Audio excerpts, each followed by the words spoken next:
नूर पर जलवाबार उलमाए ज़बील एहतराम मशाइख सादात हाज़रीन अहले सुन्नत व जमाअत ख़ाहरान मिल्लत इस्लामिया अस्सलामु अलैकुम व रहमतुल्लाहि व बरकातुहू।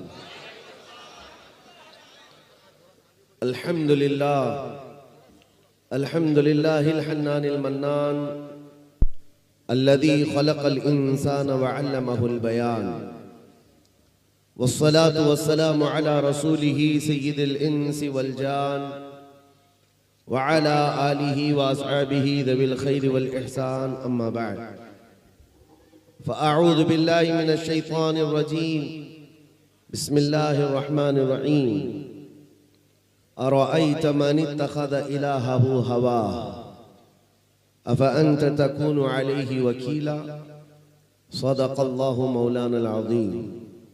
बारगाह रिसालत मुआब सल्लल्लाहु तआला अलैहि वसल्लम में एक बार दुरूद पाक का हदिया पेश करें। अल्लाहुम्मा सल्लि अला सय्यिदिना व मौलाना मुहम्मद मअदनिल जूद वल करम व आलिहि व अस्हाबिहिल किराम व इब्निहिल करीम व बारिक व सल्लिम सलातन दाइमतन सरमदन अबदा। बचपन में जब फातिहा खानी होती थी, छोटी उम्र में बच्चे सिर्फ ये इंतजार करते थे कि कब ये लड्डू मिलेगा, कब ये नान खटाई मिलेगी जो फातिहा खत्म होगी। आज तक हमारी हालत यही है, स्टेज पर बंगाल बिहार में बैठकर माइक का इंतजार ही करते हैं कि कब मिलेगा। बहरहाल अब आ ही गया हमारे पास, तो सबसे पहले अपनी तकरीर शुरू करने से कबल, अपने उन्वान पर आने से कबल जरूरी बात है, क्योंकि अब मैं आपके लिए नया नहीं हूं, आ चुका हूं और आते रहेंगे इंशाअल्लाह। ये मिंबर नूर पर इस्लाह की बात आपके हर दिल अजीज इमाम साहब ने की, वो उनका दर्द ही नहीं, पूरी उम्मत का दर्द है।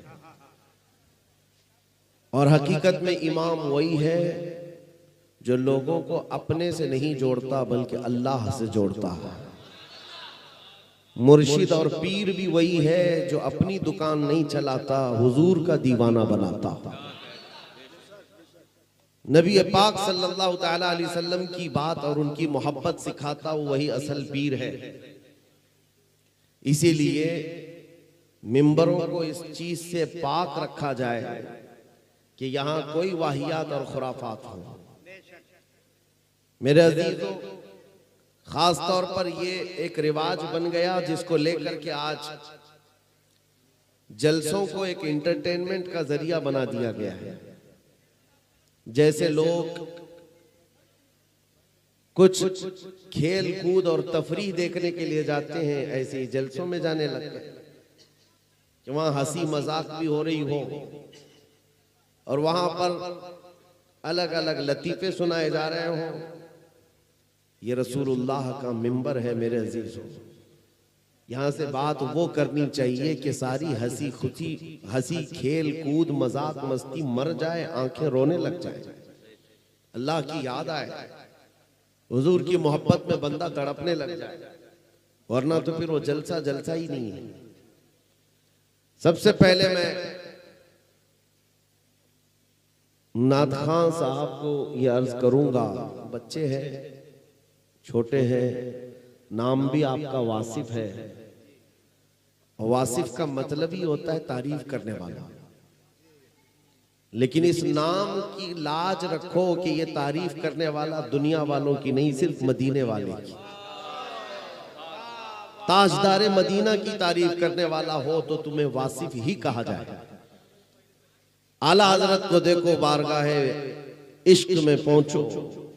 आला हजरत से जब एक साहब ने आकर कहा था, हमारे इलाके के एक सेठ साहब हैं, उनकी शान में कुछ शेर लिख दीजिए। आला हजरत ने जलाल में क्या कहा, करो मद है अहले दुवल रजा, पड़े इस बला में मेरी बला, मैं गदा हूं अपने करीम का, मेरा दीन पारैना नहीं। पारैनान का मतलब होता है रोटी का टुकड़ा, रोटी कमाने के लिए मेरा दीन नहीं है, उसकी तारीफ करूंगा पैसे मिलेंगे, इसकी तारीफ करूंगा कुछ नजराने मिलेंगे, ये दीन नहीं है। आला हजरत कहते हैं मैं गदा हूं अपने करीम का। और जिसके दर का खाते हैं उसी के दर की गीत गाते हैं।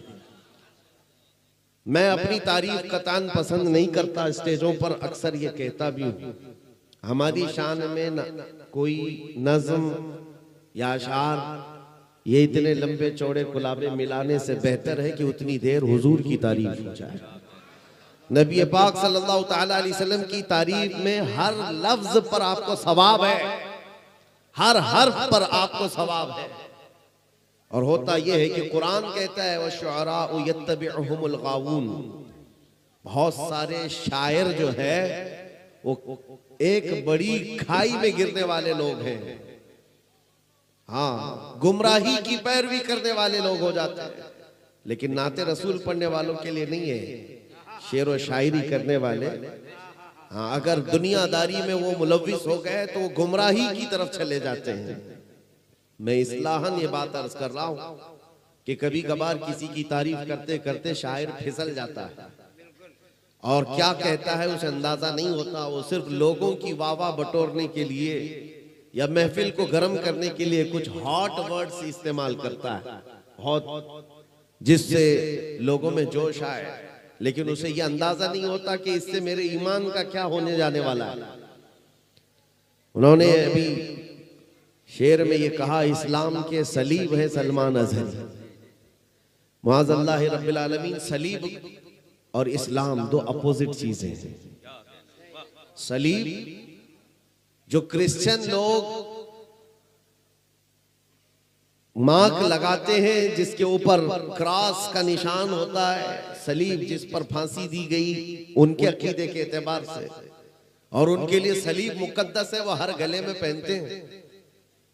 पेशानियों पर भी क्रॉस का निशान हो जाता है, या फिर चर्चों पर भी सलीब तो एक निशानी बन गई है ईसाई मजहब की।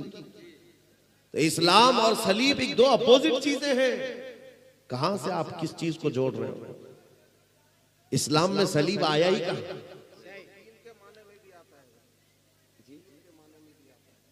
लेकिन सलीब जब किसी चीज की शोहरत हो गई उर्फ में, उसको लुग़वी माने में इस्तेमाल नहीं किया जाएगा। जब कोई चीज, अब रसूल का माना कासिद है, लुग़वी माना, आप ये नहीं कह सकते कि मैं इनको भी रसूल कहूंगा उनको भी रसूल कहूंगा। रसूल का माना अब उर्फ में अल्लाह के भेजे हुए पैगंबर के लिए है, इसलिए आप लुग़वी माने की तरफ ना जाएं। सलीब मशहूर है, ईसाइयों का शिआर है, ईसाइयों की एक मजहबी निशानी है, इससे बचना बहुत जरूरी है।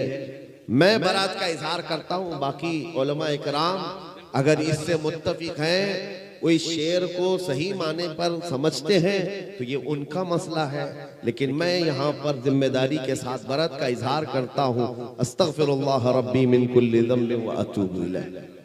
आगे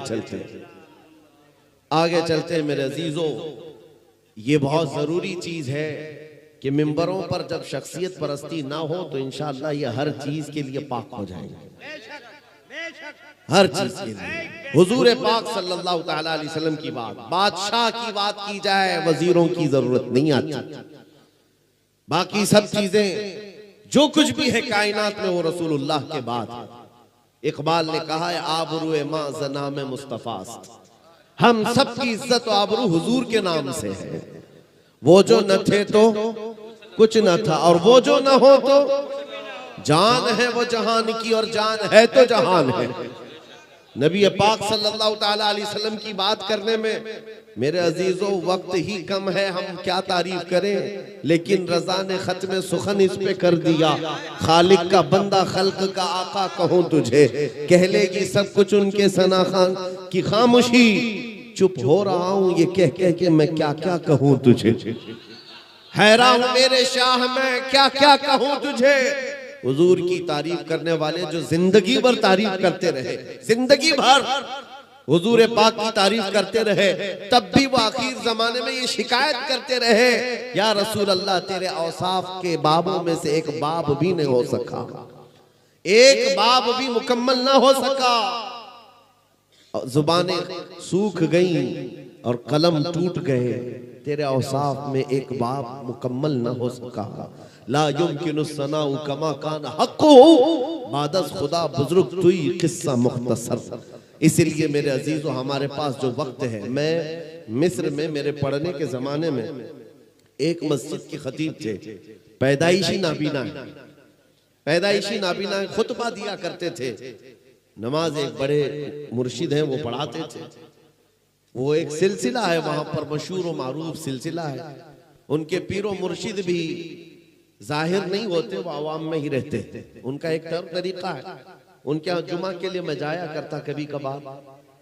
जानते हैं, ये मैं तकरीबन 2010 की बात कर रहा हूँ। उस वक्त उस खतीब ने, जो वहां के एक बड़े आलिम दीन है, जो खुतबा दिया, हम अश कर गए हकीकत मोहम्मदिया पर, हुजूर पाक सल्लल्लाहु तआला अलैहि वसल्लम के जात, उनकी सिफात पर। हम खुतबे के बाद पूछने लगे कि क्या खूब आपने ये खुतबा दिया है। तो उन्होंने आजिजी में आकर कहा, इसी उन्वान पर पिछले 12 साल से मैं खिताबत कर रहा हूं, आज तक टॉपिक चेंज नहीं किया, कभी उन्वान बदला नहीं, हर जुमा खिताबत करते हैं हकीकत मोहम्मदिया पर। और आज तक भी वो बाहयात हैं, अभी तक उसी उन्वान पर गुफ्तगू कर। मेरे अजीजों, हुजूर की तारीफ करने के लिए क्या हमारे पास वक्त रह गया है? हमारी जिंदगियों का वक्त कम है। हुजूर पाक सल्लल्लाहु तआला अलैहि वसल्लम के दरबार में जिन बड़े बड़ों ने तारीफें की, आखिर में जाकर उन्होंने क्या कहा? मुल्ला अब्दुल रहमान जामी रहमतुल्लाह अलैह कहते, तनम फरसूदा जा पाराज हिजरा या रसूल अल्लाह, दिलम पशमुर्दा आवाराज इसियां या रसूल अल्लाह। फारसी के मशहूर शायर हैं। उन्होंने कहा कि चुसूए मन गुजर आरी मने मिस्कीन नादारी, फिदाए नक्शे नालैनत कुनम जा या रसूल अल्लाह। ऐ अल्लाह के नबी, किसी दिन मुझ गरीब के घर आपका आना हो जाए तो जहां आपका कदम पड़ेगा, जामी अपनी जान वहां कुर्बान कर देगा। सादी शिराजी कहते, बलगल उला बि कमालिही कशफत दुजा बि जमालिही हसनत जमीउ खिसालिही सल्लु अलैहि व आलिही। ये दुनिया के वो मुअज़्ज़ज़ तरीन लोग हैं जो जुबानों में आज तक भुलाए नहीं जाते। आज हर गली में ये नारा गूंजता है या नहीं? मौला या सल्ली व सल्लिम दाइमन अबदा अला हबीबिका खैरिल खल्क़ि कुल्लिहिम या रब्बी बिल मुस्तफा बल्लिग मकासिदना वग़फिर लना मा मदा या वासिअल करमी। इमाम शरफुद्दीन बूसीरी, आज से 600 साल पहले के एक बुजुर्ग की बात मैं कर रहा हूँ। ये वो बुजुर्ग हैं जिन्होंने हुजूर की शान में 170 अशार उस वक्त लिखे थे जब इनको लकवे की बीमारी आ गई थी, फालिज का असर हो गया था, पैरालाइज हो गया था। हकीम और तबीब लाइलाज करार दे चुके थे। हुजूर की शान में जब ये लिखने लग गए, ख्वाब में मेरे आका तशरीफ लाए, ख्वाब में तशरीफ लाए और कहा, बूसीरी जो तूने लिखा है वो हमें भी सुनाओ। नबी पाक जिस कसीदे को सुनना चाह रहे थे, शरफुद्दीन बूसीरी ने सुनाया। मेरे आका ने उनके जिस्म पर हाथ फेरा और इनाम में अपनी एक चादर भी अता फरमाई। शरफुद्दीन बूसीरी कहते, सुबह मैं उठा तो न लकवे का असर है, न जिस्म के अंदर कोई फालिज का असर है, और फिर उठकर देखा तो मेरी गोद में रात को दी हुई चादर भी मौजूद। ये इनाम बारगाह मुस्तफा से मिला है। अजीजा निगरान वकार, तारीफ उनकी करो जिनकी तारीफ करने के बाद तुम्हारे मकामात भी बुलंद होंगे। ये हमारी तारीफ करेंगे, कल हम मर जाएंगे और उसके बाद हमारा खत्म है। लेकिन हुजूर पाक सल्लल्लाहु तआला अलैहि वसल्लम की तारीफ करने वाला ऐसा होता है कि उसका नाम ही नहीं मरता है। आज 100 साल हो गए, हर जलसे में इश्क मोहब्बत, इश्क मोहब्बत। क्या ये दो जुमले कहो तो दूसरे पर सारे लोग कहते हैं आला हजरत, आला हजरत। क्यों आला हजरत को भुलाया नहीं जाता? वजह सिर्फ ये है, आला हजरत अपने खानदान और अपने बाप दादाओं के कसीदे नहीं पढ़ते थे, बल्कि जब भी पढ़ते थे तो सरवर कहूं कि मालिक व मौला कहूं तुझे, बाग़े खलील का गुले ज़ैबा कहूं तुझे, अल्लाह रे तेरे जिस्म मुनव्वर की ताबिशें, ए जाने जा में जाने तजल्ला कहूं तुझे। उठाओ आला हजरत को देखो और पढ़ते जाओ, मगन होते जाओ। दुनिया कुछ नाप रही थी हुजूर का इल्म इतना, हुजूर के अखलाक ऐसे, या हुजूर उम्मतियों के बराबर, नाउज़ुबिल्लाह। उस वक्त आला हजरत कह रहे थे, सारे ऊंचों में ऊंचा समझिए जिसे, है उस ऊंचे से ऊंचा हमारा नबी। सारे अच्छों से अच्छा समझिए जिसे, है उस अच्छे से अच्छा हमारा नबी। कौन देता है देने को मुंह चाहिए, देने वाला है सच्चा। आला हजरत को पढ़े, एक एक लफ्ज में इश्क डूबता हुआ फूटता हुआ नजर आता है। अजीजान गिरामी औकात, यही तो एक कमाल की बात है। उनकी बात करो, हर दिल पे राज करो, हुजूर की बात करो, और अल्लाह करीम इतना तुम्हारा मकाम बुलंद करता है। पांसकुड़ा के इस मैदान में आज रात इतनी गुजर जाने के बाद लोग हमें सुनने के लिए बैठे हैं। मेरे अजीजों, मैं मुसलसल जलसों को खिताब करके आ रहा हूँ। जानते हैं, हलचल साहब भी जानते हैं, जिस जगह जाएं लोगों का एक जम्मे गफीर। किस वजह से? मुझे देखने के लिए मेरे अंदर कौन से कोई सींग लगे हैं, कोई दुम आई है, या कोई अलग मखलूक है, या कोई कपड़े अलग हैं? नहीं मेरे अजीजों, हमारे जैसे और भी बहुत सारे हैं लोग जो देखने के लिए आए, या मिलने के लिए आए, या सुनने के लिए आए। तो बात सिर्फ इतनी ही है, जब तक बिके न थे तो कोई पूछता न था। या रसूल अल्लाह, तुमने खरीद कर हमें अनमोल कर दिया।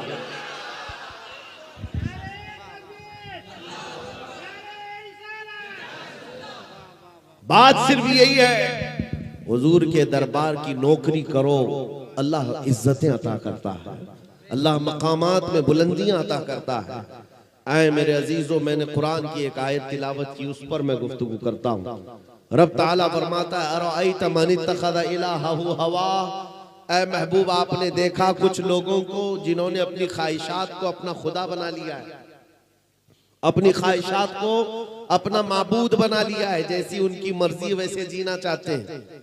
ये ख्वाहिशात को माबूद बनाने वाले लोग, रब ताला फरमाता है, अफ़ अंत तकुनु अलैहि वकीला।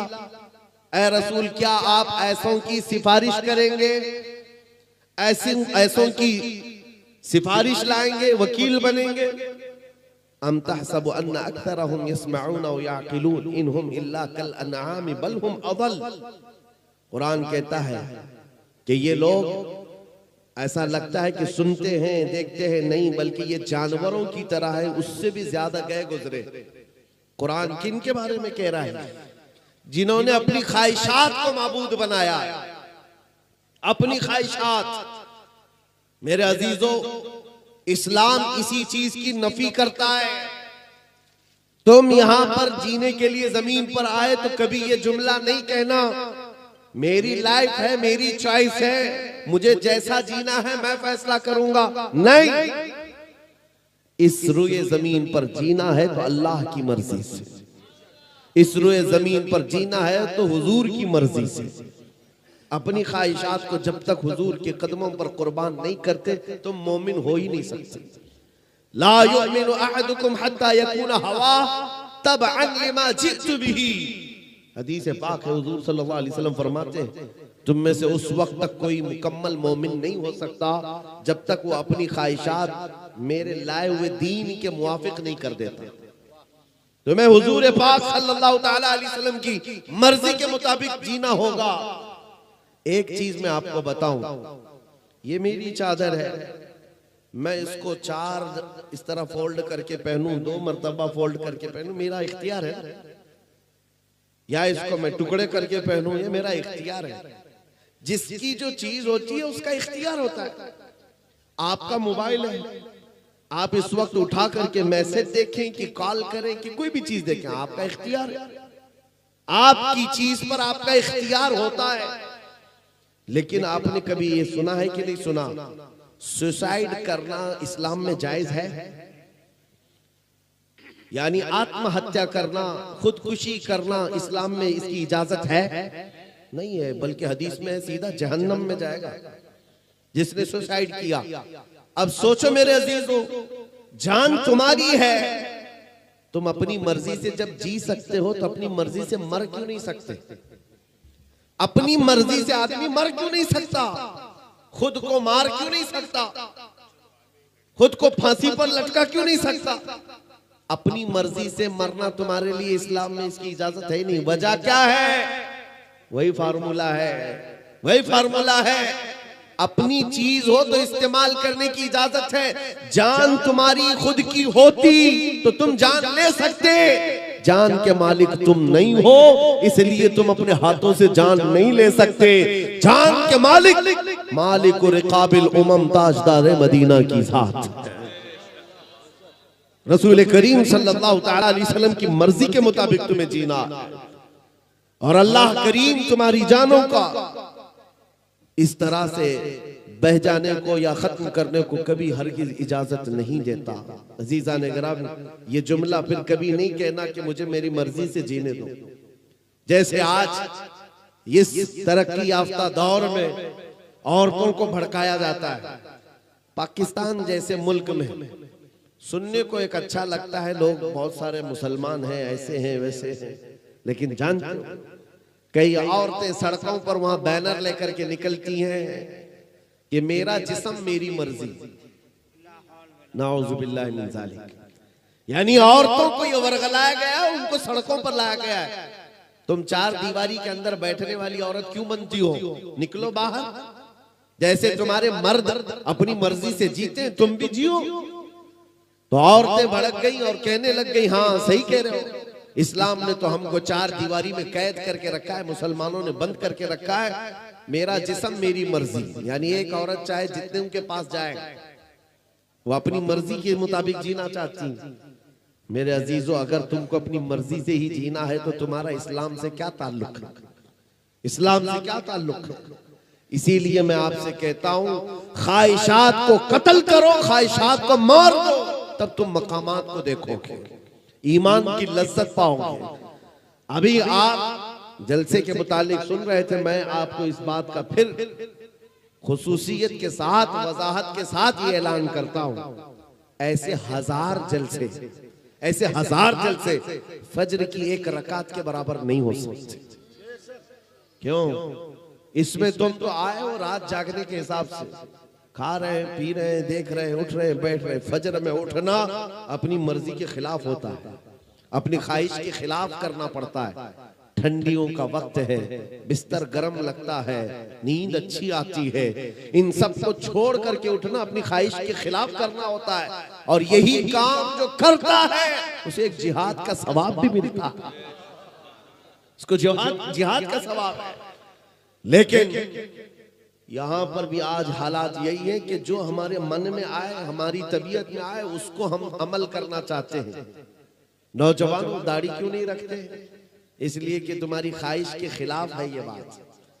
दुनिया ताना मारेगी, मुल्ला कहेगी, पुराना आदमी कहेगी, इसलिए शर्म आती है। और इस तरह की शर्म को हयाए शैतानी कहा जाता है। गुनाह करने से शर्म आना चाहिए, सुन्नत पर शर्म नहीं। मेरे अजीजों, लोग नंगे घूम रहे हैं हाफ कपड़े पहन करके, उनको शर्म आना चाहिए। तुम्हें आमिना के लाल के अखलाक पर क्यों शर्म आए?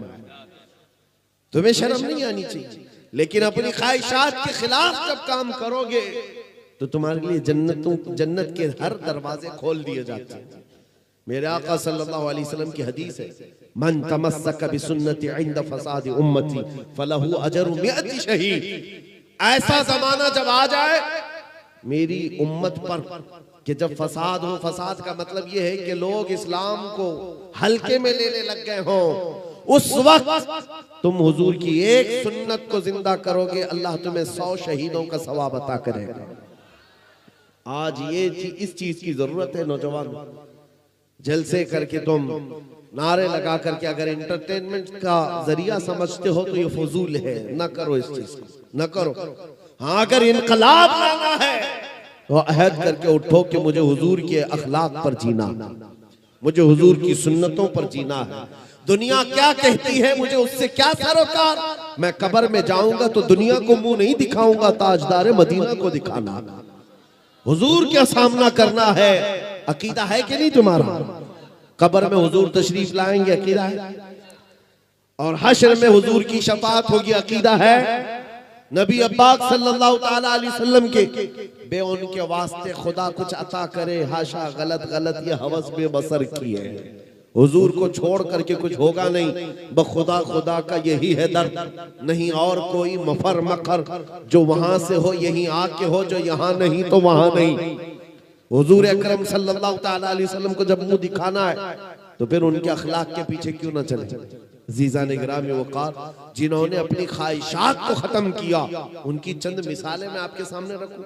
आज तुम्हें रात सोने के बाद फजर में उठना मुश्किल हो गया, जो फजर में नहीं उठ पाता नमाज के लिए, ये बात सुन ले, क्या करना क्या रहता है, सिर्फ बिस्तर ही तो छोड़ना था। पानी भी तुम्हारे पास गर्म आने लग गया है, पानी गर्म करने की अब सारे आलात हैं, करंट से हो जाता है, गैस से हो जाता है, सहूलियात है।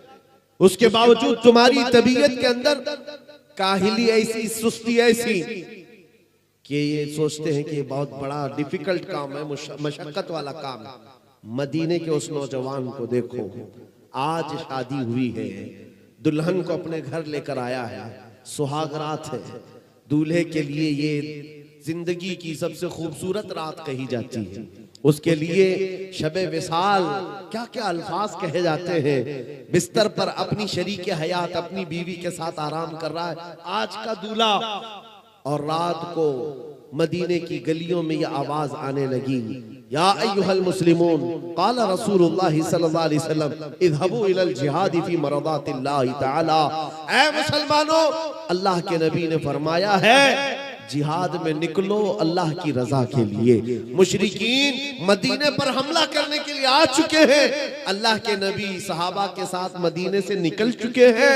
मुसलमानों जल्दी करो, जल्दी करो। ऐलान हो रहा था आज रात का दूल्हा है, पहली रात का दूल्हा है, अपनी बीवी को छोड़कर खड़ा हो गया, कहा ऐ मेरी शरीक हयात, चाहे तो मुझसे तलाक ले ले, इद्दत के बाद किसी और से निकाह कर लेना, या चाहे अल्लाह की मर्जी पर कायम रह, इसलिए कि मैं जंग में जा रहा हूँ, रसूलुल्लाह के साथ जा रहा हूँ। मेरे अजीजों, सिर्फ बिस्तर छोड़कर मस्जिद नहीं, तलवार हाथ में लेकर गर्दन हथेली पर लेकर जा रहा है। और उसकी शरीक हयात जो आज की दुल्हन है, वो रोना धोना चीखना चिल्लाना मातम करना नहीं, मदीने की औरत थी। कहती है अपने सरदार, आप मुझे इस दुनियावी जिंदगी में शरीक तो बना ही चुके हो, अब रात मेरे साथ गुजार ही चुके हो, आखिरत की जिंदगी से अलग क्यों करते हो? जाओ अल्लाह हाफिज, जाओ अल्लाह हाफिज। अगर सही सलामत लौट गए तो मैं फख्र से गाजी की बीवी कहलाऊंगी, और अगर नहीं लौटे तब भी मैं मदीने में फख्र से शहीद की बेवा कहलाऊंगी। ये मिजाज था मदीने का। मेरे अजीजों, ख्वाहिशात को कुर्बान कर दिया है। कौन है जो दूल्हा अपना बिस्तर छोड़कर अपनी आज की नई नवेली दुल्हन को छोड़कर जाता हो? ये मदीने के वो सहाबा थे जो ईमान की उस बुलंदी पर पहुंचे थे जहां उन्होंने अपनी ख्वाहिशात को हुजूर के कदमों पर कुर्बान कर दिया था। मदीने तैयबा के उस नौजवान का नाम सैयदना हंज़ला रज़ियल्लाहु ताला अन्हु है। जब जंगे उहद में पहुंचे, ऐन दोपहर के वक्त इनकी शहादत भी हो गई। वलीमे के दिन जिसका इंतकाल हो गया, वलीमे के दिन जो मैदान में मौजूद हो, तलवार भाले लेकर के, और शहादत भी हो गई। जानते हो मेरे अजीज, रोंगटे खड़े करने वाली बात है ये। शाम को जब लाशें जमा की जा रही थी सहाबा इकराम की, लोग कहने लगे हंज़ला को हमने शहीद होते देखा, लाश मिल नहीं रही। हुजूर के पास आकर कहा, नबी पाक सल्लल्लाहु अलैहि वसल्लम ने चेहरा उठाया आसमान की तरफ, फिर झुकाया और कहा फलां जगह पर उनकी लाश है, जाओ ले आओ। सहाबा वहां गए तो हजरत हंज़ला की लाश थी, लेकिन गुस्ल दी हुई थी, पानी के कतरात उनके जिस्म से टपक रहे। मैदान उहद में लेकर के तो आए, सहाबा अर्ज करने लगे, आका आपने तो फरमाया ये क्या है? कहा हुजूर ने कि जैसे ही ये शहीद हुआ, इसको अल्लाह के फरिश्ते आसमानों पर ले गए, जन्नत के पानी से इन्हें गुस्ल दिया गया है, गुसैलुल मलाइका इनको कहा गया है, और ला करके मैदान में रख दिया। एक मसला है शरीयत का, जो शहीद होता है उसे गुस्ल नहीं दिया जाता, उन्हीं कपड़ों में दफन किया जाता है, शहीद को गुस्ल नहीं है। साहबा ने पूछा, आका शहीद को गुस्ल और कफन नहीं दिया जाता, तो फिर हंज़ला को फरिश्तों ने गुस्ल क्यों दिया? ये रोंगटे खड़े करने वाली बात है। मेरे आका फरमाते, जाओ इसकी बीवी से पूछो, पता चलेगा। ये मौत का गुस्ल नहीं है, ये जनाबत का गुस्ल है। जिस वक्त ये घर से निकला था, अपनी बीवी के साथ सोहबत करके उठा, इस पर गुस्ल वाजिब था। ये ऐसा नौजवान है, इसने ये सोच करके जल्दी की कि नहाने में देर ना हो जाए, मैं हुजूर के साथ पहुंचूं, नहाने में ताखीर ना हो जाए, हुजूर के और सहाबा की जमात से मैं पीछे न रह जाऊं। ये नौजवान ऐसे ही भाग निकला है। क्या ख्वाहिशात को कुर्बान करना था उनका। आज हम 2 रकात के लिए बिस्तर नहीं छोड़ पाते।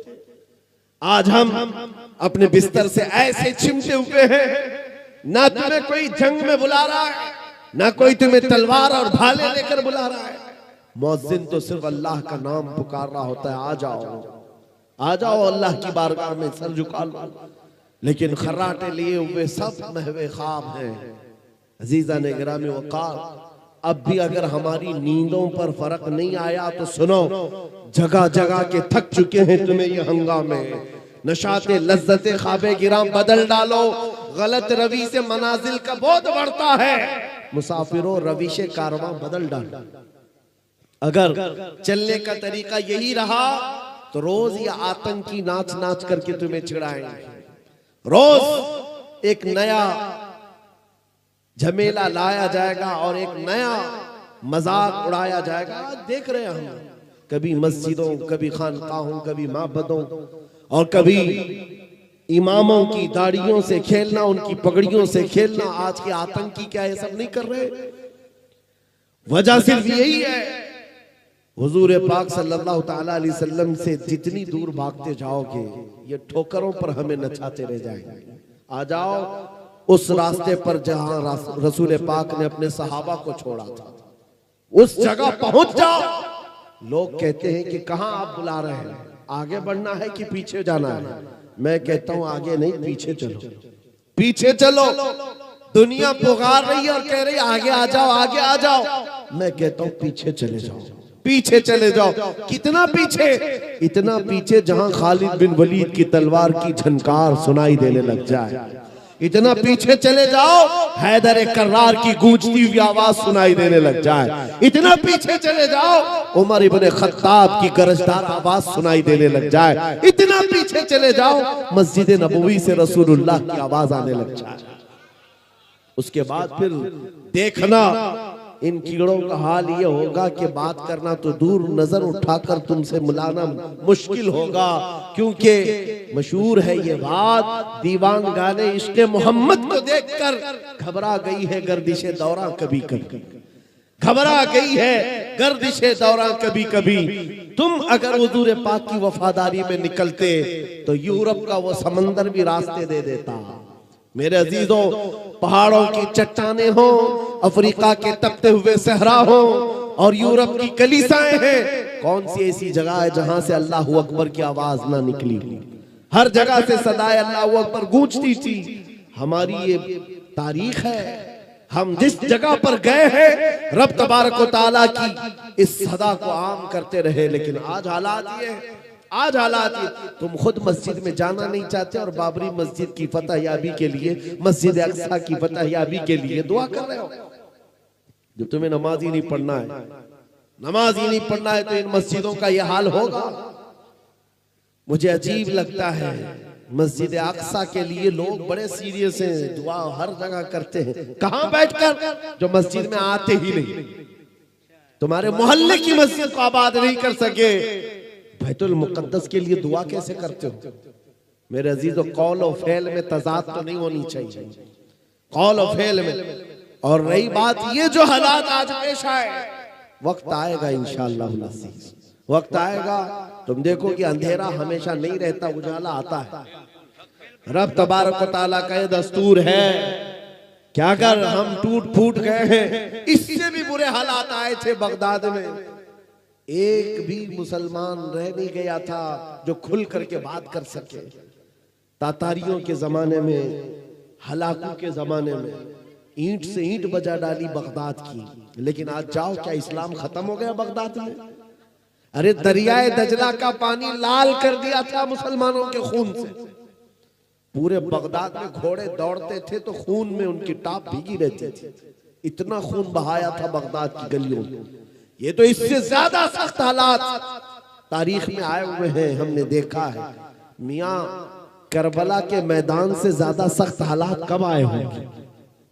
जब इस्लाम खत्म नहीं हुआ, रुका नहीं, तो इन छोटे छोटे मौसमी कीड़ों से थोड़ी ना इस्लाम को रुकना। इस्लाम को ना रुकना है ना रुकेगा। इस्लाम तेरी नब्ज न डूबेगी हश्र तक, तेरी रगों में रवा खून है चार यार का। ये जालिम ये समझते हैं कि हमारी गर्दनों को मार देंगे। किसी जगह आज ही देखा, एक मौलवी साहब मस्जिद के इमाम साहब बाहर निकल रहे हैं और ये आतंकी भेड़िए आए और उनकी दाढ़ी पकड़कर मारने लगे, मॉब लिंचिंग करने लगे और कहा इस धरती पर जीना है तो हमारे खुदा का नाम लेना होगा। ये सब जो आतंक फैलाया जा रहा है, इससे आपको घबराने की जरूरत नहीं, इससे आपको नर्वस होने की जरूरत नहीं। ये हालात आएंगे, हम इस्तेकबाल करेंगे। अल्लाह से दुआ यही करते रहेंगे कि मौला ऐसे हालात पर बस हम पर फजल ये करके कदम तेरे दीन पर कायम रहे और हमारा जिस्म तेरे दीन पर कायम रहे।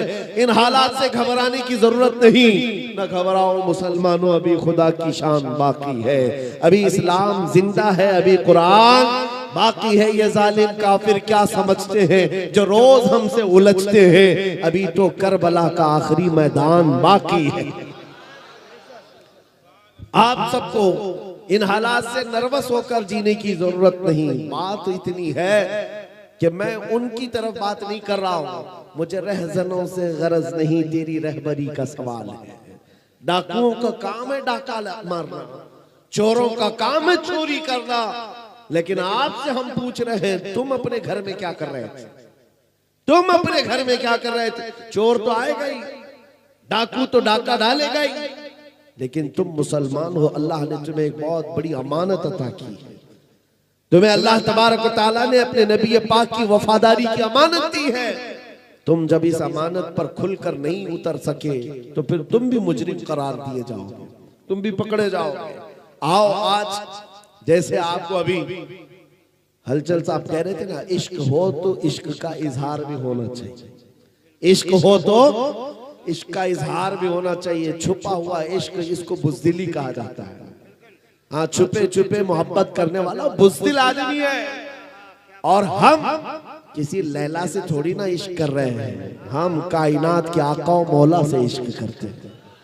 हाँ, जिसकी मोहब्बत का हाल ये है कि जो एक पल उनकी मोहब्बत में आया, अल्लाह ने उसको क्या मकाम दे दिया।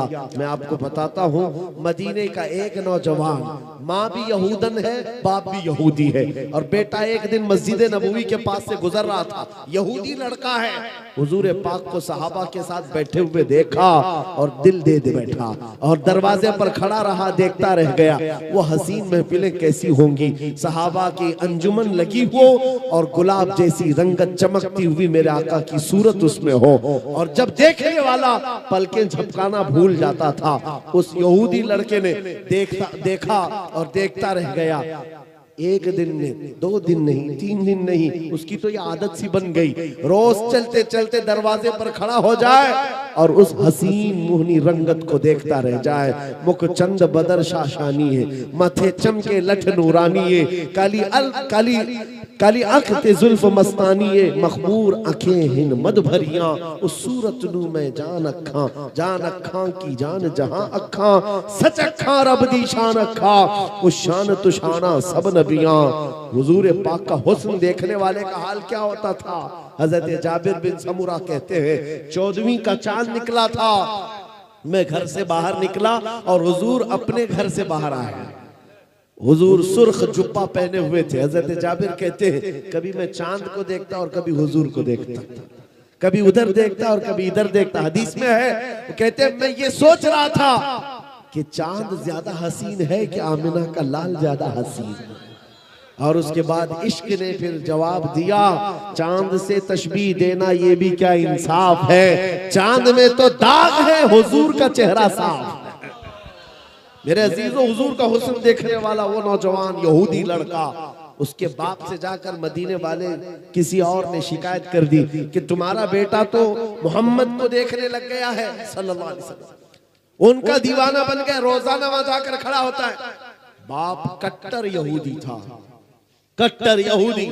बेटे से कहा कि तू वहां जाता, उसने कहा वो अच्छे लगते हैं, मैं देखता हूं, अच्छे लगते हैं। बाप ने पाबंदी लगा दी कि कहा आज के बाद से उस रास्ते से भी नहीं जाएगा। लेकिन इश्क है तो इजहार होना चाहिए। इश्क हो तो फिर सारे सलासिल और बेड़ियां तोड़ करके निकलता है बंदा। वो नौजवान न बाप की सुना न माँ की सुना, फिर दूसरे दिन आया, उसी दरवाजे के पास खड़ा हो गया, हुजूर को देखने लगा। जब ये हालात बार बार होने लगे, यहूदी बाप ने देखा कि ये ऐसे सुनता नहीं, मारा भी बहुत, तोड़ा भी बहुत, उसके साथ सख्तियां भी हुई। उसके बाद जब भी लड़का नहीं रुका तो बेड़ियों से बांध दिया, जंजीरों से बांध दिया, हाथ पैर बांध करके घर में रख दिया। लेकिन जानते हो मेरे अजीजों, सबसे बड़ी तकलीफ आशिक को अपने माशूक से दूर करना, महबूब से दूर हो जाए, ये सबसे बड़ी तकलीफ है। ये नौजवान लड़का बीमार हो गया, बीमार हो गया, इतना बीमार के इलाज से इफाका नहीं, सही होने का नाम ही नहीं। आला हजरत कहते हैं ना, जान है इश्क मुस्तफा, रोज फजू करे खुदा, जिसको हो दर्द का मजा नाज़े दवा उठाए क्यों। आप बीमार, ये बीमारी बढ़ती गई, यहां तक कि हकीमों ने हाथ उठा लिया, कहा तुम्हारा बेटा सही हो ही नहीं सकता, 2-4 दिन का मेहमान है। भरी जवानी में बेटा इंतकाल करने पर आ गया। अब माँ बाप का अकलौता था, दोनों का दिल पसीज गया। माँ यहूदन है, बाप भी यहूदी है। बिस्तर पर आए, जंजीरें तो खुल चुकी थी, बुखार से बदन तप रहा था, जिस्म पीला हो गया था। बेटे के पास आए और कहने लगे कि बेटा ये तेरी क्या हालत हो गई, हमने तुम्हारे साथ जो गलत किया उसके लिए हम माजरत चाहते हैं, लेकिन बता कोई तेरी आखिरी ख्वाहिश है। उस नौजवान ने कहा, एक बार मोहम्मद अरबी को देखना चाहता हूं। मेरे अजीजों, इश्क अगर हो तो इजहार होना चाहिए, चाहे वो यहूदियों के घर में भी हो। ख्वाहिश रखता है मैं अपने महबूब को देख लूं। माँ ने दिल पसीज करके अपने शोहर से कहा, जाओ एक बार मोहम्मद सल्लल्लाहु अलैहि वसल्लम से कह दो, अगर वो हमारे घर आ गए तो ये हमारा बच्चा देख लेगा मरने से पहले, इसकी ख्वाहिश है। बाप यहूदी जो कभी देखना नहीं चाहता था आ गया। मेरे आका सहाबा के साथ बैठे थे, उसने कहा, मोहम्मद अरबी सल्लल्लाहु ताला अलैहि वसल्लम, मेरा एक मसला है, मेरा बेटा जवान है, वो आपकी मोहब्बत में पागल हो चुका और अब मरने वाला है, चंद सांसें बची हैं। हम उससे आपसे दूर करने के लिए बहुत कोशिशें किए, लेकिन दूर होता नहीं। मरने से पहले उसकी ख्वाहिश है एक बार आपको देख ले। इतना सुनना था, हुजूर अपनी मजलिस से खड़े हो। मेरे आका सल्लल्लाहु अलैहि वसल्लम साहबा से कहते, चलो हमारे एक दीवाने के जाने का वक्त आया है, हम चलते। हुजूर पाक तशरीफ लाए। घर जब आए, बिस्तर के करीब, मेरे अजीजों, अल्लाह अकबर, खुशबू पाते ही आशिक के दिल और उसके बदन में गर्मी आ गई और हरकत में आ गया। और इधर उधर जैसे यूसुफ गुमगश्ता को सूंघते हुए याकूब अलैहिस्सलाम की बीनाई आ गई थी, उसी तरह से ये नौजवान बिस्तर से उठ करके बैठ गया और कहा, मुझे मेरे महबूब की खुशबू आती है, उनकी खुशबुएं आती है। घर में जैसे ही मेरे आका तशरीफ लाए, सिराने के पास आए, बैठे, जी भर करके जवान हुजूर को देखता रहा और उसके बाद हुजूर को देखकर मुस्कुराता रहा। इतना करीब आमिना के लाल आ चुके, मेरे आका ने सीने पर हाथ रखा और पूछा, अभी देर किस बात की, क्या अब भी ईमान नहीं लाओगे, अब भी कलमा नहीं पढ़ोगे? उसने कहा, दिल तो उसी वक्त दे चुका था, जुबान से अब कहता हूँ, अशहदु अन्ना मुहम्मदर रसूलुल्लाह, मैं गवाही देता हूँ मोहम्मद अल्लाह के रसूल है। चंद सांसें गुजरी थी कि इंतकाल हो गया, इंतकाल हो गया। लेकिन मैं आपको बताता हूं मेरे अजीजों, जिसने इश्क का इजहार किया, यहूदी माँ और यहूदी बाप के घर में रहकर, जानते हो उस जवान का मकाम क्या है? वो पल भर ईमान लाया और इंतकाल कर गया। जिंदगी में एक नमाज पढ़ने का वक्त भी नहीं आया, रोजा रखने का वक्त भी नहीं आया, हज करने का वक्त भी नहीं आया, लेकिन मकाम कौन सा? सहाबी रसूल का मकाम है, जहां के मुतालिक गौसे पाक फरमाते हैं सहाबी का मकाम कितना है जानते हो? वो जिस घोड़े पर बैठकर जाते हैं, उन घोड़ों के टाप के नीचे से जो धूल उड़ती है, वहां तक उम्मत के गौस का मकाम भी नहीं। वक्त का गौस कोई वली, कोई कुतुब सहाबा के घोड़े के टाप के नीचे से उड़ने वाली धूल के बराबर भी नहीं होता। वो सहाबी का मकाम है।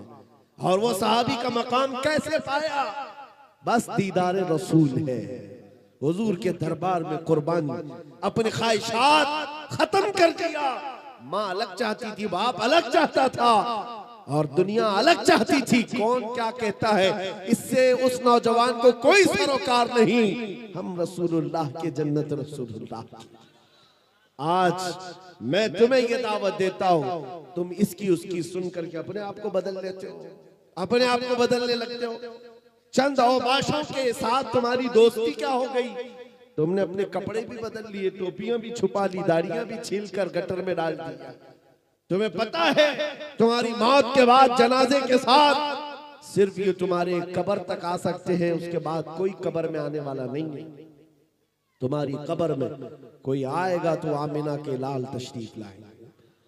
इसलिए आज ले उनकी पनाह, आज मदद मांगो उनसे। कल न मानेंगे, कयामत में अगर मान गया। वहां सब बहुत सारे मानेंगे, लेकिन उस वक्त मानना कोई फायदे का नहीं। आज मानो हुजूर को, आज अपनी ख्वाहिशात के खिलाफ आओ।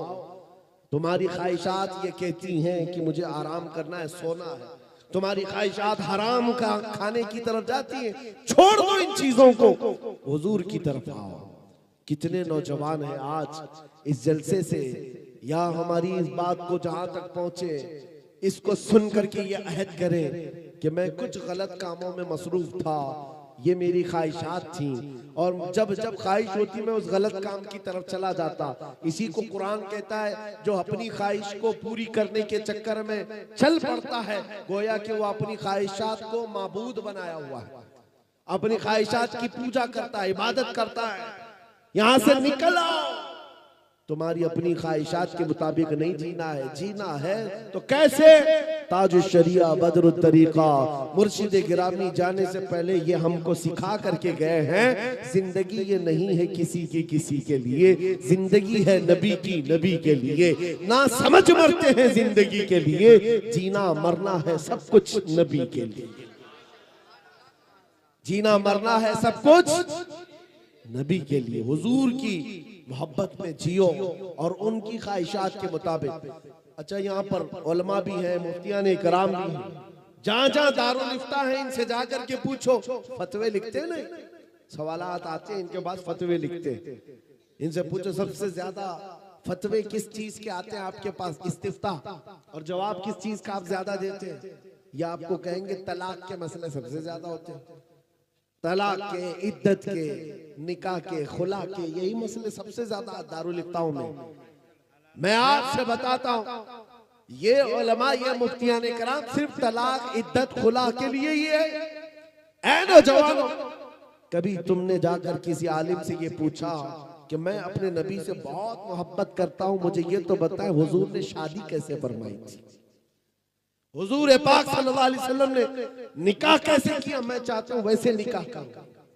कभी आकर के ये पूछते हो, मेरे घर में बच्चे की विलादत हुई, जब नबी पाक के घर में भी बच्चे की विलादत हुई थी तो मेरे आका ने क्या किया था ताकि मैं भी वैसा करूं। तुम्हें इस चीज की का तजस्सुस होना चाहिए। जो मोहब्बत करता है वो ढूंढ ढूंढ करके अमल भी करता है अपने महबूब की अदाओं पर। बहुत बड़े बुजुर्ग हैं, वो फरमाते हैं, तरबूज जानते हैं ना, इसको क्या कहते हैं आपके? तरबूज को हमारे यहाँ मुंबई में कलिंगड़ बोलते हैं। कलिंगड़, तरबूज लाल होता है अंदर वाला। बुजुर्ग रोज देखते थे, खाने की ख्वाहिश भी थी, खाते नहीं थे। शागिर्दों ने पूछा, हुजूर आप ये खाते क्यों नहीं? कहा ये सुन्नत है, हुजूर पाक ने खाया है। कहा हाँ सुना तो है, तो फिर क्यों नहीं खाते? कहा मैं इस बात की तलाश में हूं कि हुजूर ने कितने टुकड़े करके खाए थे, ये मुझे मिल जाए, मैं उसी तरीके से खाना चाहूं। उन लोगों का हाल ये था कि वो ढूंढ ढूंढ करके हुजूर की सुन्नतों पर अमल करते, और आज चुन चुन करके तुम निकालना चाहते हो। यही तो बात है जिसको इकबाल कहता है, उनके जो हम गुलाम थे खल्क के पेशवा रहे हैं, उनसे फिरे जहां फिरा फिर आई कली वकार में, हमें करनी है शहीनशाह बतहा की रजा जोई। वो अपने हो गए तो रहमत परवरदिगार अपनी, ख्वाहिशात के खिलाफ जाओ। आपको पता है कौन सी ऐसी माँ है जो अपने बच्चे को दूर कर सकती? कोई माँ है? छोटा सा बच्चा, लेकिन मदीने तैयबा में हमने ये भी देखा, एक माँ 1.5 साल का बच्चा लेकर हुजूर के पास आई। जंग में जा रहे हैं हुजूर, कहा कि हुजूर ये मेरा बच्चा भी लेकर के जाए। 1.5 साल का बच्चा लेकर आई है। सोचो, अकल में लाओ बात। उन्होंने अपनी ख्वाहिशात को कैसे हुजूर के कदमों पे डाल दिया। हुजूर पाक ने पूछा इसका क्या करेंगे? खातून कहती है मेरे पास अब कोई जवान नहीं रह गया, मेरा शोहर शहीद हो चुका, मेरे पास इस 1.5 साल के बच्चे के अलावा कोई नहीं। मदीने की सारी खवातीन अपने जवान बेटे आपके साथ भेज रही हैं, तो मैं पीछे क्यों रहूं? यही बच्चा लेकर के आई। मुझे पता है मेरे आका, मेरा बेटा तीर तलवार चला तो नहीं सकता, आप किसी मुजाहिद सहाबी के हाथ में इसको दे दे, जब दुश्मनों की तरफ से तीर चले तो मेरा बच्चा ढाल के काम आ सकता। तीरों से बचने के लिए मेरा बच्चा ढाल के काम आ सकता है, इसको ले जाए। मेरे अजीजों, ये उनकी ख्वाहिशात। हुजूर के कदमों में हर चीज निछावर करना है। एक उहद के मैदान में एक खातून ऐसी है जिसके 4 रिश्तेदार शहीद हो गए थे, बाप भी, बेटा भी, शोहर भी, भाई भी। एक घर में एक जनाजा हो, औरतों का हाल बुरा हो जाता है। शोहर किसी औरत का इंतकाल कर जाए तो औरत तो आपे में नहीं रहती, काबू में नहीं रहती, लेकिन वो मदीने की खातून है, बेटा भी शहीद हुआ, भाई भी, बाप भी, शोहर भी। लोगों ने जब कहा तुम्हारे ये 4 लोग शहीद हो गए, वो खातून कहती है पहले ये तो बताओ आमिना के लाल सलामत है कि नहीं? मेरे घर की शहादतें छोड़ो। कैसी खातून थी, कैसा जिगर था उनके पास। आने वाले ने कहा अल्लाह के रसूल सलामत है, तो वो अपना आंचल फैलाकर कहती है मेरा चांद सलामत तो पूरी कायनात सलामत है। या रसूल अल्लाह, कुल्लु मुसीबतिन बादका जुललन। ऐ अल्लाह के रसूल, अगर आप हैं तो हर मुसीबत छोटी है, हर मुसीबत छोटी है। उन सहाबा इकराम रिज़वानुल्लाह ताला अलैहिम अजमईन ने अपनी ख्वाहिशात को हुजूर के कदमों पर कुर्बान कर दिया, निछावर कर दिया, तब तो जाकर के वो औजे सुरैया पर पहुंचे। आज मैं आपसे यही रिक्वेस्ट करके जाता हूँ, नौजवानों, जिंदगी बची थोड़ी सी है हमारे पास, यूं ही गुजर कर चली जाएगी, अनकरीब मलकुल मौत आने वाले हैं। तुम्हें पता है, एक मैं अभी किताब में पढ़ रहा था, कभी कभार तुम्हें झुरझुरी आती है ना बदन पर, कभी आती है अचानक कपकपी जैसी आ जाती है, कभी कभार आती है बदन में, क्यों आती है? बुजुर्गों ने लिखा है कि जब मलकुल मौत हर घर पर आते हैं, रोजाना हर घर पर आते हैं, एक बार तुम सबको हम सबको देख करके जाते हैं, और जिसकी मौत आने वाली होती है उसको 3 बार देखते हैं, और जब उनकी नजरें तेज पड़ती हैं तो बदन में झुरझुरी आती है। तुम्हें अंदाजा भी नहीं कितनी मर्तबा ऐसा हुआ है। ये इस बात की अलामत है कि मौत आने वाली है, मौत आने वाली है। मेरे अजीजों, इस दुनिया में बड़ा सा बड़ा ताकतवर हमेशा के लिए नहीं आया। अल्लाह के नबियों के लिए भी, अल्लाह के रसूलों के लिए भी हमेशा की जिंदगी नहीं दी गई। मौत अल्लाह का वादा है, ये अनकरीब आने वाला है। हम इस दुनिया के सारे मेले को छोड़कर चले जाएंगे, इसके लिए आओ अपनी ख्वाहिशात से जीकर कितने दिन जी लेंगे? 80 साल, 100 साल, उसके बाद क्या होगा? उसके बाद क्या होगा? ये गुनाहों की लज्जत बहुत छोटी सी है, ये खुजली की तरह है, खुजाते रहते तो अच्छा लगता है, छोड़ दो तो जलन होती है। गुनाहों की लज्जत थोड़ी देर की है। आ जाए हम बदल डाले, गाने सुनने की आदत खत्म कर देंगे। कोई नौजवान आज से गाने नहीं सुनेगा इंशाल्लाह, ये वादा करते हैं ना इंशाल्लाह। ये जलसे का ये मैसेज है, कोई गाना नहीं सुनेगा। टाइम पास के लिए लोग सोचते हैं गाना लगा करके बैठेंगे, टाइम पास के लिए गाने लगाते हो। तुम्हें पता है मुहद्दिसीन फरमाते हैं जो कसरत से गाना सुनता है उसके दिल में निफाक आता है, वो जिना की तरफ जाता है, वो जिना की तरफ जाता है। निफाक उसके दिल में आता है। इसलिए मेरे अजीज तौबा करेंगे, कोई गाने बाजे नहीं सुनेगा इंशाअल्लाह। और उसके अलावा नशा अपने मोहल्लों से दूर करेंगे। नौजवानों को आज नशा में ला करके ऐसा कर दिया गया है, ये बेचारे आज ऐसे हो गए कि इनको कुछ दुनिया का होश ही नहीं। हर शहर की बीमारी है ये, बड़े बड़े शहरों की। चौथी में, पांचवी में, सातवीं में पढ़ने वाले स्कूल के बच्चों को नशा दिया जा रहा है, और वो भी बड़ा बड़ा नशा। क्या क्या चीजें नशे में ला दी गई है पता है, और सारे मुसलमान बच्चों को इसमें मुलविस किया गया है। क्यों? दुनिया जानती है मोहम्मद अरबी के शेर हैं, खड़े हो गए तो बहुतों की नींद हराम कर दे, इसलिए इनको नशा में रखो और तुम नशा से बाहर निकलोगे। इसलिए कि मेरे आका सल्लल्लाहु ताला अलैहि वसल्लम ने फरमाया है, जिसने हराम नशा किया है दुनिया में, आखिरत में दर्दनाक अंजाम के लिए वो इंतजार करेगा, वो इंतजार करेगा।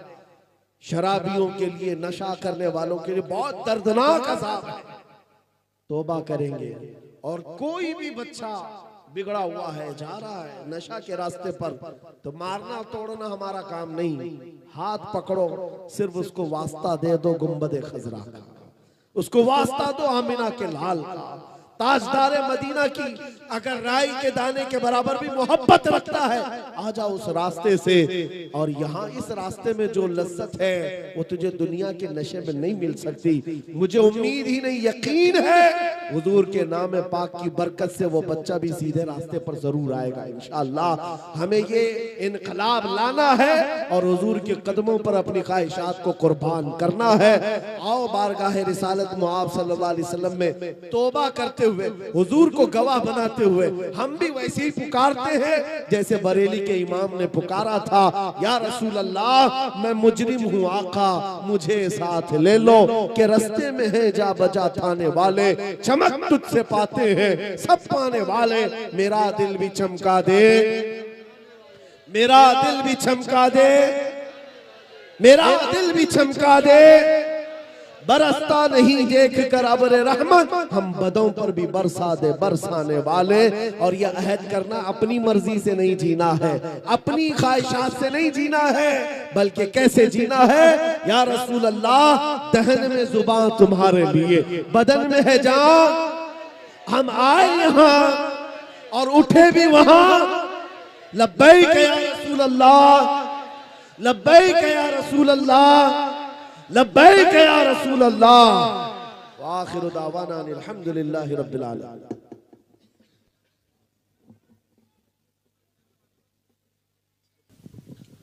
मेरे साथ मिलकर के पढ़े जो बैत होना चाहते हैं सिलसिले कादरिया गौसे पाक के सिलसिले में, और जो ऑलरेडी किसी से मुरीद है वो तौबा करने की नीयत से मेरे साथ पढ़ सकते हैं। अस्तगफिरुल्लाह रब्बी मिन कुल्ली ज़म्बिन व अतूबु इलैह, ला इलाहा इल्लल्लाह मुहम्मदुर रसूलुल्लाह सल्लल्लाहु अलैहि वसल्लम। रज़ीतु बिल्लाहि रब्बा व बि मुहम्मदिन सल्लल्लाहु अलैहि वसल्लम रसूलन नबिय्या व बिल इस्लामी दीना व बिल कुरआनी किताबा व बिल काबती क़िबला। इलाही मैंने तौबा की, अपने पिछले तमाम गुनाहों से अहद करता हूँ, शरीयत मुस्तफ़ा पर कायम रहूँगा, हर फ़र्ज़ हर वाजिब को उनके वक्तों पर अदा करता रहूँगा, हर बुराई से बचता रहूँगा। इलाही मैं वादा करता हूँ अहले सुन्नत व जमाअत के सच्चे मजहब पर कायम रहूँगा। मैं दाखिल हुआ सिलसिले आलिया कादरिया में, इलाही मुझे गौसे पाक के मुरीदों में कबूल फरमा, क़यामत के दिन उनकी जमाअत में हशर फरमा। अपने दिल पर हाथ रखकर पढ़े, मैंने अपनी जान, अपना माल, अपना सब कुछ अल्लाह और उसके रसूल के लिए बेच दिया, बेच दिया। बेच दिया। मैंने अपनी गर्दन नामूस रिसालत की हिफाजत के लिए वक्फ किया, वक्फ किया, वक्फ किया। इन्नल्लाह अश्तरा मिनल मुअमिनीना अनफुसहुम व अम्वालहुम बिअन्न लहुमुल जन्नह युकातिलूना फी सबीलिल्लाहि फयक़्तुलूना व युक़्तलून वअदन अलैहि हक़्क़न फित तौराति वल इंजीलि वल क़ुरआन व मन औफ़ा बिअहदिही मिनल्लाहि फस्तबशिरू बिबैइकुमुल्लज़ी बायअतुम बिही व ज़ालिका हुवल फ़ौज़ुल अज़ीम। इलाहुल आलमीन सत्तारुल अय्यूब गफ़्फ़ारुद दुनूब क़दीरुल जब्बार खुदा इस महफ़िल पाक को अपनी बारगाह में कबूल फरमा ले। जितने बच्चे, बूढ़े, मर्द, ख़वातीन, जवान हाजिर आए, सबकी हाजिरी को कबूल फरमा ले। इस जलसे पाक को हमारे गुनाहों का कफारा बना दे, हमारी नजात का जरिया बना दे। ऐ अल्लाह हमारे जन्नत में जाने का सबब बना दे। मौला इसमें जो बीमार है उन्हें शिफा अता कर दे। मौला जो बे औलाद है उन्हें साहिब औलाद बना दे। जो बेरोजगार है उन्हें हलाल रोजियां अता कर। क़यामत तक हमारी नस्लों में आशिकाने मुस्तफ़ा पैदा फरमा। हमारी औलाद को, हमारी नस्ल को बदअकीदा और गुमराह होने से बचा ले। खुसूसियत के साथ इस गांव में रहने वाले खुश अकीदा सुन्नी मुसलमानों को और दूर दराज से आए हुए और जिस तरह से इस जलसे में शामिल हैं, सबको मौला जलसा ख़त्म होने से पहले बख्शिश का ऐलान फरमा दे। ऐ रब्बे करीम अहसनुल खालिकीन, हमारी माओं, बहनों, बच्चियों, बेटियों, बहुओं, बीवियों, सबको हमने तेरे हवाले कर दिया। उनकी इज्जतों की हिफाजत फरमा। ऐ रब्बे कदीर, जादू, सहर, सिफली, उलवी, हर तरह की नजर बद, हासिदीन के हसद, शर्रीन के शर व फसाद से हम सब की हिफाजत फरमा। इस मुल्क अजीज में कुफ्फार व मुशरिकीन के जुल्म व सितम से हर मुसलमान की हिफाजत फरमा। मौला हमारी मस्जिदों, खानकाहों, दरगाहों, माबदों सबकी तू मौला गैब से हिफाजत अता फरमा। फिलिस्तीन के निहत्ते मुसलमानों पर रहम फरमा दे, उनके दुश्मनों पर जमीन को तंग कर दे। मौला उन फिलिस्तीनी शहीदों को कबूल कर ले, उनके जख्मियों को शिफा अता कर दे। मौला उनके इस्तिकामत में मजीद इजाफा अता फरमा। मौला करीम, आखिर में ये इल्तिजा है, न जाने ये आंखें कब हमेशा के लिए बंद हो जाएं। इन आंखों के बंद होने से पहले एक बार तेरे हबीब पाक के चेहरे की जियारत नसीब फरमा। इन्नल्लाह व मलाइकतहु युसल्लूना अलन नबी या अय्युहल्लज़ीना आमनू सल्लु अलैहि व सल्लिमू तस्लीमा। अल्लाहुम्मा सल्लि अला सय्यिदिना व मौलाना मुहम्मद मअदनिल जूदि वल करम व आलिहि व अस्हाबिहिल किराम व इब्निहिल करीम व बारिक व सल्लिम। दअवाहुम फीहा सुब्हानक अल्लाहुम्मा व तहिय्यतुहुम फीहा सलाम व आखिरु दअवाहुम अनिल हम्दुलिल्लाहि रब्बिल आलमीन। जब दमे वापसी हो या अल्लाह, जब दमे वापसी हो या अल्लाह, लब पे जारी हो बस ला इलाहा इल्लल्लाहु मुहम्मदुर रसूलुल्लाह। एक बात मैं ये भी बता दूं, जलसे में जो कुछ भी यहाँ से कहा जाता है इस्लाह के लिए कहा जाता है। हमारी बात कभी सख्त होती है, कभी नरम होती है। डांटने के एतबार से भी अगर किसी ने कहा है, आपके इमाम साहब तो चिल्ला रहे थे, डांट रहे थे, इसका मतलब क्या है? ये आपसे दुश्मनी रखते हैं? नहीं, बाप अपने बच्चों से मोहब्बत करता है तभी डांटता है, और अपना हक समझता है तब डांटता है। जिसके ऊपर हक नहीं समझता उसको क्यों डांटेगा? इसलिए उन जुमलों का भी आप कभी बुरा नहीं समझेंगे, बल्कि आप ये समझें ये मेरी इस्लाह के लिए। नश्तर जो लगाता है वो दुश्मन नहीं होता। डॉक्टर भी फोड़ी को काटता है तो इसका मतलब ये नहीं है कि वो तुम्हारा दुश्मन है, वो तुम्हारी उस फोड़ी का इलाज कर रहा है। मैंने यहाँ पर जो भी कहा, अल्लामा मौलाना जाकिर बिस्बाई साहब ये कह रहे थे, इस्लाम के सलीब के सिलसिले में जो कहा उसका माना कील है, मेघ है या तलवार है। माना मुराद साहब मामला ही जानता है, पढ़ने वाला, बोलने वाला। अगर यही नीयत है तो कोई उस पर मुआखजा नहीं। नीयत अगर यह है उस पर कोई मुआखजा नहीं, लेकिन उर्फ आम में क्या चल रहा है इसका लिहाज बहुत जरूरी है। वरना हुक्म मुफ्ती जो है आपके दिल पे चलने वाले हालात पे नहीं लगाता। उमिरना बिज़वाहिर वल्लाहु यतवल्ला सरायर। हमारे बातिन के हालात का अल्लाह मालिक है, लेकिन उलमा को जाहिर पर हुक्म लगाने का हुक्म दिया गया है। इसलिए बचना भी बहुत जरूरी है, एहतियात जरूरी है। लेकिन जो कुछ भी यहाँ इस्लाह हुई इससे मेरा दिल बड़ा खुश है। खास तौर पर आपके इस इमाम साहब ने जिस तरह से आपको नमाजों के लिए तंबीह किया है, मेरे अजीजों, ये हकीकत में मोहब्बत करने वाला ही कर सकता है। वरना यहाँ से खड़े होकर के ये भी कहते हैं लाओ 5-5 रुपये 10-10 रुपये लाओ, हमको ये काम करना है वो काम करना है। उन्होंने तो आपको नमाज की तरफ बुलाया है। अल्लाह करीम आपकी आखिरत को संवार दे, आपके घरों में खूब बरकतें अता फरमाए और ये जलसे इंशाअल्लाह इस तरह का फायदा पहुंचाते रहेंगे तो हर साल क्या हर महीना भी हो तो कामयाब है। और अगर इस्लाह का मकसद नहीं है तो फिर 1000 जलसे करके भी कोई फायदा नहीं है। अल्लाह करीम इस जलसे को नजर बद से महफूज फरमाए। व सल्लल्लाहु तआला अला खैरि खल्क़ि मुहम्मद व आलिहि व अस्हाबी अजमईन बिरहमतिक या अरहमर राहिमीन।